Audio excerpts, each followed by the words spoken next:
Lá pelos anos 40, claro, do século XX, a comunidade científica estava muito confusa. Por quê? Começaram a observar a existência de muitas partículas. O número estava crescendo assustadoramente.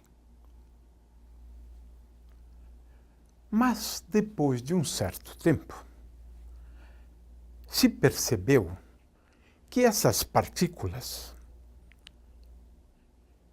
não eram partículas elementares, porque essas partículas eram compostas por outras partículas.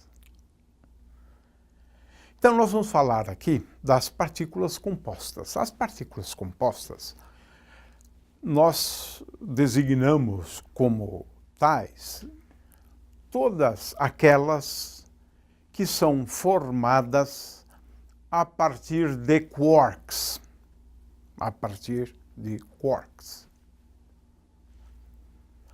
Lá pelo ano de 1947, um brasileiro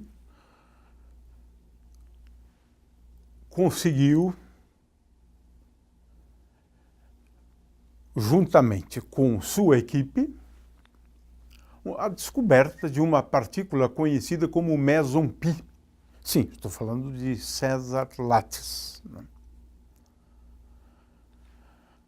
Ora, hoje nós sabemos que o meson pi, que naquela época era considerado como sendo uma partícula, não é uma partícula elementar. Hoje ele é considerado como uma partícula, mas não como partícula elementar. Porque o meson pi é composto por dois quarks. Aqui depende de se estamos falando do π0, do π+, do π-, né? Então, nós estamos aqui falando de partículas compostas. As partículas compostas, elas exibem essa característica, né? De, até o momento, pelo menos, nós temos muitas partículas compostas por dois quarks, um quark e um antiquark, por exemplo, ou partículas compostas por três quarks. Então, nós estamos falando aqui de partículas bariônicas, baryons. Ora, sem procurar complicar as coisas, né? E numa linguagem que é até correta do ponto de vista científico, né? Hoje entendemos que as partículas compostas, na realidade, podem ser pensadas como sacolas. Isto. Sacolas. Está vendo? Sacolas. Sacolinhas contendo duas partículas. Sacolas contendo três partículas. Hoje em dia o pessoal está à procura de sacolas com mais partículas, 5 partículas, quem sabe 7 partículas, mas poucas evidências, né, para partículas com um número grande de quarks. É que nessas sacolas não moram só os quarks, nós temos ali também gluons, que são trocados, de forma que é melhor a ideia da sacola do que duas partículas ali, uma próxima da outra. Então, essa é a visão científica hoje, mais correta. Partículas compostas, como o meson pi, são sacolas, contendo dois quarks. Pode ser um quark, como o up, e o antiquark, como o up, mas a antipartícula do up Nesse caso, a carga dessa sacola aqui, certamente a carga dessa sacola é igual a zero, como no caso do π0. É claro que podemos ter sacolas com o quark d. Se for o d com a antipartícula, então essa sacola também há de ter uma carga igual a zero.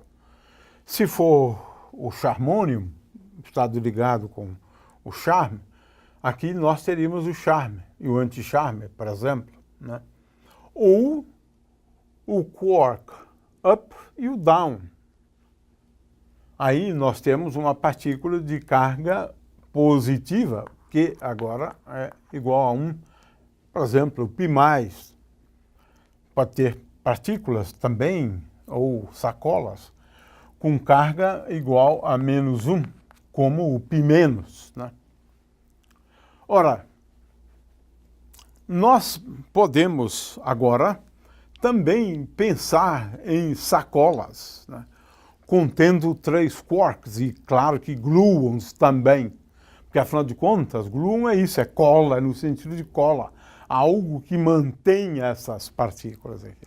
De forma que sacola é uma linguagem científica, sim, né, para designar esses aglomerados de 2 quarks e gluons, 3 quarks e gluons, né?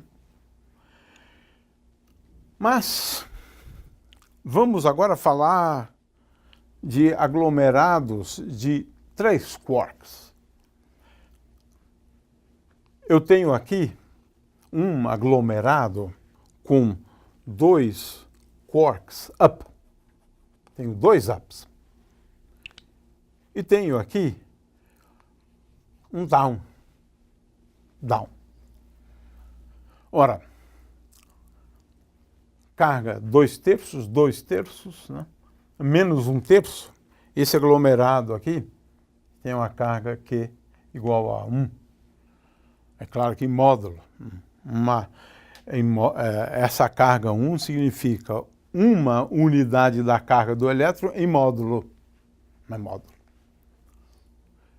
Mas podemos ser aqui aglomerados com 2 downs, D, e um up.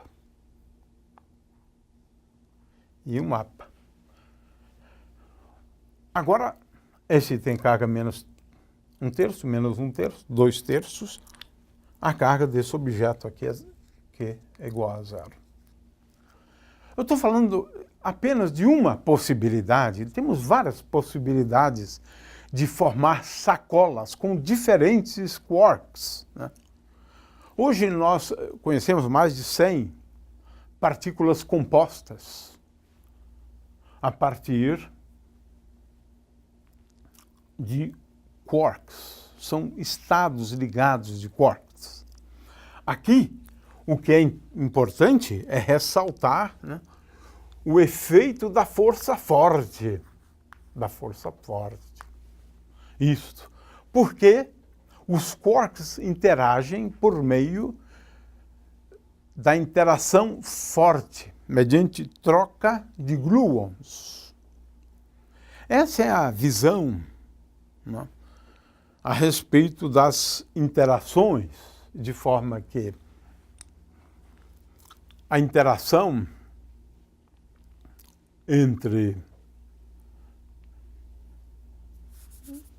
quarks é uma interação que se dá mediante a troca incessante de gluons. Esse é o mecanismo das interações. De forma que, mediante a troca de gluons, 2 quarks podem formar um estado ligado, uma sacola. Porque a gente precisa mais do que as partículas, precisamos dos gluons lá também. De forma que a nossa visão hoje a respeito da constituição de tudo é que nós começamos, né, com as partículas elementares logo no iniciozinho do universo. Mas eis que, mas também num átomo, num intervalo de tempo muito curto, aquela sopa de quarks acaba se transformando numa sopa de prótons e nêutrons. É isso que aconteceu no universo. Por quê? Os quarks procuraram um abrigo nas sacolas.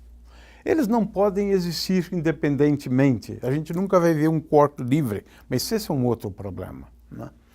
Aí estamos complicando, mas é por essa razão que eles se formam.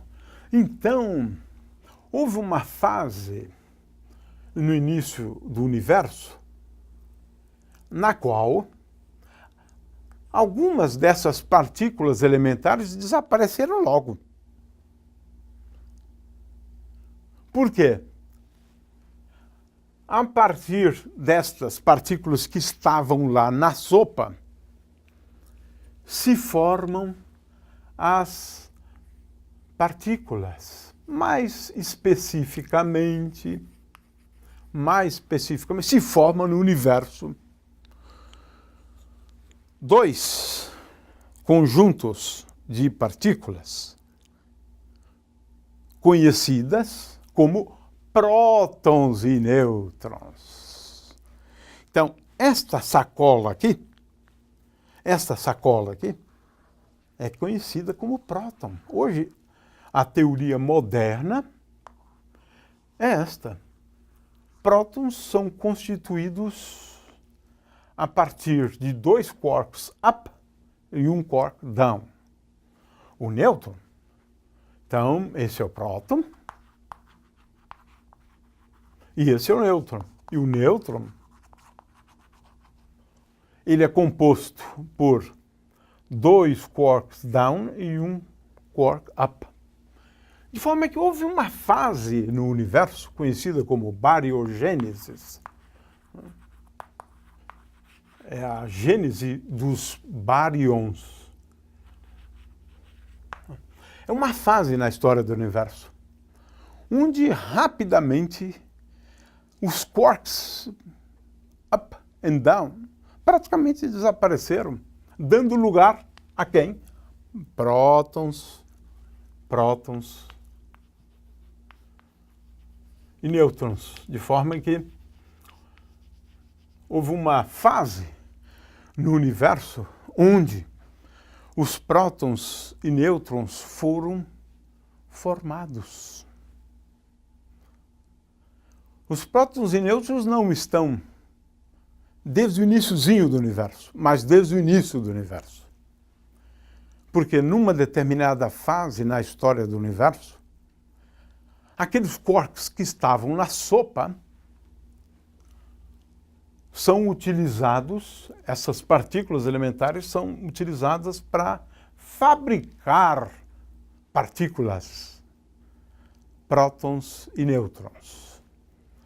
Muito bem, essa é o nosso entendimento hoje, né, sobre prótons e nêutrons. Prótons e nêutrons não são partículas elementares. Eles são compostos por outros objetos.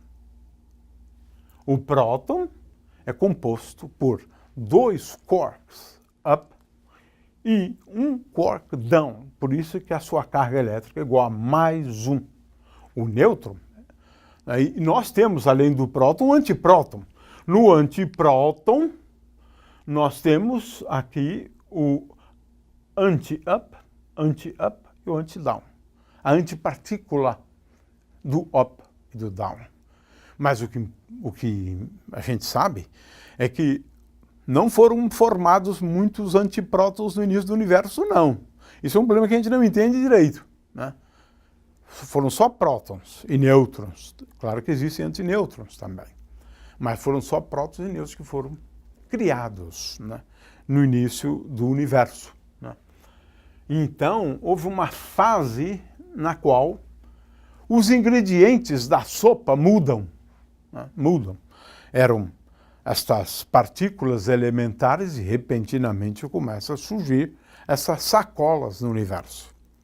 E é claro que essas partículas, como o up and down, desapareceram. Você nunca vai ver, na verdade, nenhum up and down cruzando o céu por aí, né? Essas partículas formaram, né? Essas partículas elementares, os quarks, né? Formaram outras partículas, dentre as quais o que interessa para a gente é que formaram próton e nêutron bem no iniciozinho do universo.